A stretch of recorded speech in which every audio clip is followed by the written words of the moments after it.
వేదికపై ఉన్న వాళ్ళ విజయ్ అన్న గారికి, మధుకర్ రావు అన్న గారికి, ప్రకాష్ రెడ్డి అన్న గారికి, విక్రమ్ రెడ్డి గారికి, సురేష్ రెడ్డి గారికి మరియు టౌన్ ప్రెసిడెంట్ సుధాకర్ రెడ్డి అన్న గారికి అందరికీ మరియు గుండుమల్ గ్రామ ప్రజలు, చుట్టుపక్కల గ్రామ ప్రజలు అందరికీ నా యొక్క హృదయపూర్వక నమస్కారములు.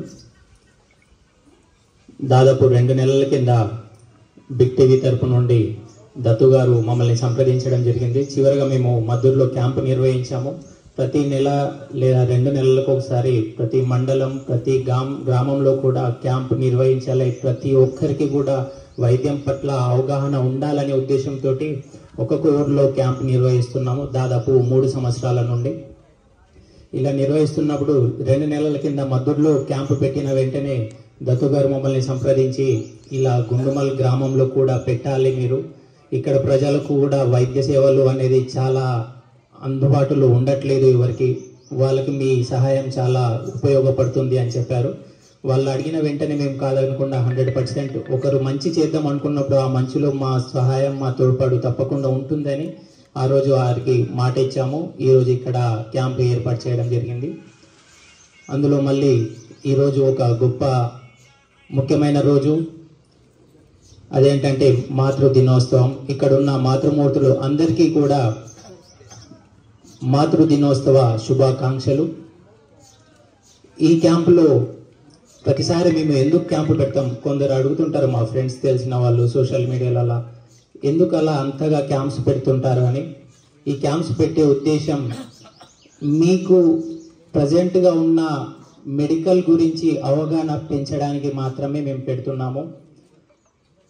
ఎప్పుడైతే ఎముక విరిగి ఏమన్నా కింద పడి దెబ్బ తగిలితే ఒకప్పుడు దాదాపు ఈ మధ్య కాలంలో చూస్తున్నారు, నిన్నటి వరకు కూడా మనకు పాకిస్తాన్తో యుద్ధం జరిగింది. ఆ యుద్ధ సమయంలో మన సైనికులు వాడిన క్షిపణులు ఏవైతే ఉన్నాయో దాదాపు మొదటి ప్రపంచ యుద్ధం, 2వ ప్రపంచ యుద్ధంలో కూడా చూసి ఉంటారు. అప్పుడు యుద్ధం ఎలా చేస్తుండే మీకు ఎవరికైనా తెలిస్తే ఒక మాట చెప్పండి.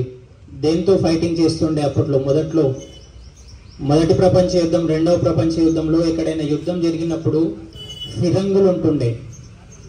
ఆ ఫిరంగులు అనేది దాదాపు ఒక 1/2 కిలోమీటర్, మహా అంటే 1 కిలోమీటర్ దూరంలోనే అక్కడ శత్రువులు, ఇక్కడ మనము ఉండి యుద్ధం అనేది జరుగుతుండే ఇంతకుముందు. కానీ ఇప్పుడు యుద్ధం ఎలా జరిగింది, గత 4-5 రోజుల నుంచి యుద్ధం ఎలా జరిగింది మీరు ప్రతిరోజు న్యూస్ పేపర్లో, టీవీలలో చూస్తూనే ఉంటారు. మనం కూర్చునే ఉంటాం, ఇంట్లో పడుకునే ఉంటాము. ఈ టైంకి, ఈ సెకండ్ అర్ధరాత్రి 2 గంటలకు అక్కడెళ్ళి శత్రు లొకేషన్ మన దీంట్లో ఫీడ్ చేసి ఒక బటన్ నొక్కి హ్యాపీగా పడుకోవచ్చు. అక్కడ టైం పోయి అక్కడ వారిని చిత్తు చేసేస్తుంది. అంటే డెవలప్మెంట్ అనేది ఎంత అయింది. మొదటి ప్రపంచ యుద్ధం అయ్యి దాదాపు ఇప్పటికి 100 సంవత్సరాలు అయింది. 2వ ప్రపంచ యుద్ధం అయ్యి దాదాపు 60 సంవత్సరాలు అయింది. ఆ 2వ ప్రపంచ యుద్ధం, మొదటి ప్రపంచ యుద్ధంలో జరిగేటప్పుడు సైనికులు కానీ ప్రజలు కానీ ఏమన్నా ఇబ్బంది పడి బాంబు పేలుల్లో కాళ్ళు చేతులు విరిగితే అప్పట్లో ఎమర్జెన్సీగా డాక్టర్స్ అనేది లేకుంటుండే. ఆ టైంలో మాత్రమే నాటుకట్టు అనేది, చెట్ల మందు అని టెంపరీగా కట్టెలు పెట్టి కట్టడం అనేది చేస్తుండే.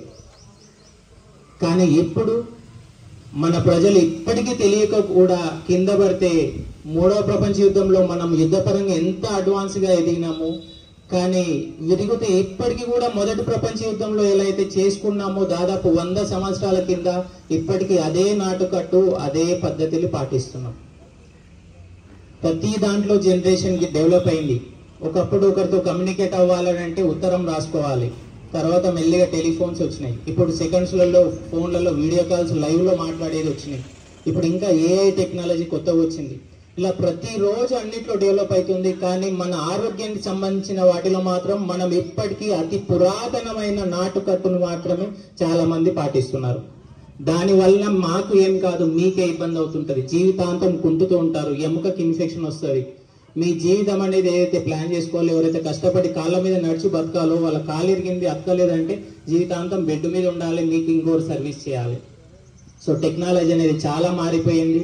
ఇప్పుడు అంతా నిన్ననే చెప్తాను, మొన్న ఒక అబ్బాయి వచ్చిండు మన హాస్పిటల్కి, నైట్ 9:30-10 గంటలకు వచ్చిండు. అబ్బాయిని అటు ఇద్దరు ఇటు ఇద్దరు 4 పట్టుకొని లేపుకుంటూ పరిగెత్తుకుంటూ తీసుకొచ్చారు లోపలికి. నిన్న మధ్యాహ్నం ఆపరేషన్ చేసిన, ఇప్పుడు మార్నింగ్ వచ్చేటప్పుడు నడిపించుకుంటూ చూపించి వచ్చిన పేషెంట్ని. కేవలం ఒకటే రోజులో 4 పట్టుకొచ్చిన పేషెంట్ని ఈరోజు మార్నింగ్ ఇప్పుడు రౌండ్స్ వేసుకొని చూసుకొని వచ్చినా, నడిపించుకుంటూ వచ్చినాం. సో వ్యవస్థ అనేది చాలా మారింది. దయచేసి ఇప్పటికీ ఏమి తెలియని వాళ్ళ దగ్గర వెళ్ళి మీ జీవితాలని పన్నంగా పెట్టి మీరు ఇబ్బంది పడకండి. అడ్వాన్స్ టెక్నాలజీ చాలా వచ్చింది. మళ్ళీ చేయాలంటే కూడా పెద్దగా కోసి చేసింది ఏం లేదు. ఆయన ఫొటోస్ కూడా నేను నిన్న ఆపరేషన్ చేసింది. చిన్న ఎంతే 1 సెంటీమీటర్. మార్నింగ్ రౌండ్స్కి వెళ్ళినప్పుడు పేషెంట్ అదే అడుగుతున్నాడు, ఎన్ని కుట్లు పట్టేశారని. ఆడ కుట్లు తిప్పి కొడితే 1-2 కుట్లే కనిపిస్తాయి అతనికి ఓపెన్ చేస్తే. ఒకప్పుడులాగా మీద నుంచి కింది వరకు కోస్తాం అట్లా కాదు. మిషన్స్ చాలా వచ్చినాయి. మిషన్లో చూసుకుంటూ మనకు కావాల్సిన రాడ్ ఎంత ఉందో రాడ్ మందం మాత్రమే కట్ చేసి లోపలికి ఎక్కించి పంపిస్తాం. సో టెక్నాలజీ అనేది చాలా మారింది. ఆ టెక్నాలజీని అందరూ తప్పకుండా సద్వినియోగం చేసుకోండి. ఏ అవసరం ఉన్నా, ఎక్కడ ఏ ప్రాబ్లం ఉన్నా దానికి సంబంధించిన డాక్టర్నే సంప్రదించండి. తెలియని వారి చేతిలో మీ జీవితాలను పెట్టకండి. కొందరు అంటుంటారు, అక్కడ వెళ్ళకండి, ఇక్కడ వెళ్ళకండి, పాటు చేయకండి అని. అంటే లేదు, మా ఊర్లో వాళ్ళకి బాగైంది, వీళ్ళకి బాగైంది అని. అది ఎవరికి బాగైంది చూడండి. ఇప్పుడు అందాజే ఇక్కడ చేతి మణికట్టు దగ్గర విరిగింది అనుకోండి. ఆ విరిగిన పేషెంట్ని మీరు కేవలం ఆహారం, అన్నం తినిపించకుండా, నీళ్లు ఇవ్వకుండా ఒక రూమ్లో వేసి తాళం వేసినా కూడా 100% ఎముక అతుకుతుంది. కొన్ని ప్లేస్లో, మన శరీరంలో కొన్ని ప్లేస్లలో ఎముక విరిగింది అని అంటే అది 100% అతుకుతుంది. కానీ అది ఎట్లా ఉండేనో ఇంతకుముందు ఇరగక ముందు, ఇరిగిన తర్వాత కూడా అలా అతికించే బాధ్యత ఓ డాక్టర్కి మాత్రమే ఉంటుంది. అదే తుంటిలో విరుగుతుంది అందాజా. వాళ్ళు 6 నెలలు, సంవత్సరం, 2 నెలలు, 3 నెలలు చెట్టు మందులు అవి తాగి అప్పటికి వస్తుంటారు. అప్పటికి ఎముక 1% కూడా అతుకదు. సో జాగ్రత్తగా ఉండండి. మీ ఆరోగ్యాన్ని జాగ్రత్తగా పాటి చూసుకోండి. ఇప్పటికే లేట్ అయింది. మా ఆహ్వానాన్ని మన్నించి వచ్చిన పెద్దలు అందరికీ, మరియు గ్రామ ప్రజలకి, మరియు ముఖ్యంగా ఇలాంటి గొప్ప కార్యక్రమాన్ని చేయాలని అనిపించిన బిగ్ టీవీ వారికి, యాజమాన్యానికి నా యొక్క హృదయపూర్వక ధన్యవాదాలు. Thank you very much.